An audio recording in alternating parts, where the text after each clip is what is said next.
ओम जय श्रीमन्नारायण। ज्येष्ठे शीते धनिष्ठायां मध्याह्ने बुधवासरे श्रीवत्स वंशजाताय श्री गोविंदार्याय मंगलम। संपूर्ण हाम्रो जयसन भक्ति यो च्यानल मार्फत फेसबुकमा जोडिनु हुने हजुरलाई सम्पूर्णमा जय श्रीमन्नारायण। आज हामीहरूको लागि एकदम महत्त्वपूर्ण दिनको रूपमा रहेको छ।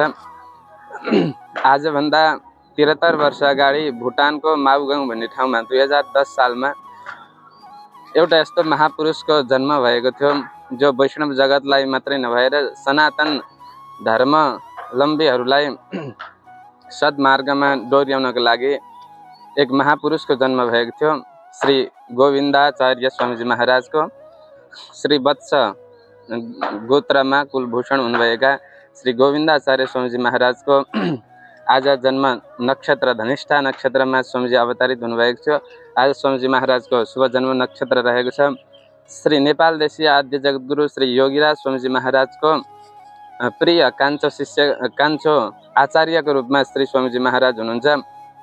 स्वामीजी महाराजले धेरै मन्दिरहरूमा सनातन धर्मलाई उजागरण गर्नका लागि महत्त्वपूर्ण भूमिकामा रहँदै आजसम्म रहनु भएको छ।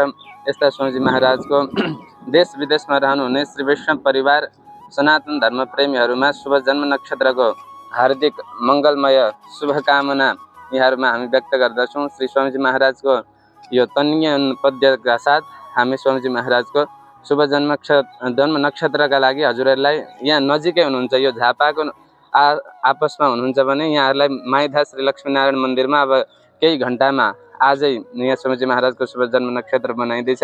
यहाँहरू आउनुहोला। नजिकै हुनेहरू टाढा हुनेहरूले पनि हामी भिडियो मार्फत दर्शन गर्नुहुनेछ। स्वामीजीको तन्यन पद्य ओम श्री वत्सवं सकलशोदधिपूर्णचन्द्रं पद्माक्षयोगिचरणाम्बुजचञ्चरीकं स्वाचार्यलब्धगुणगौरवभूषिताङ्गं गोविन्ददेशिकमहं शरणं प्रपद्ये।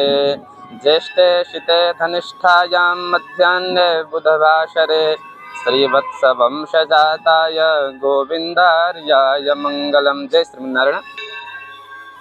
यस हाम्रो जयसन भक्ति च्यानलको मार्फतबाट हामी सबै जयसन भक्ति परिवारको तर्फबाट श्री स्वामीजी महाराजका चरण कमलमा जन्म नक्षत्र यो शुभ घडीको हार्दिक मङ्गलमय शुभकामना टक्र्याउँदछौँ। साथै यो भिडियो हजुरहरूले हेर्दै हुनुहुन्छ भने सबै भक्त भागवतहरूमा सेयर गरेर यो महापुरुषको जन्म नक्षत्र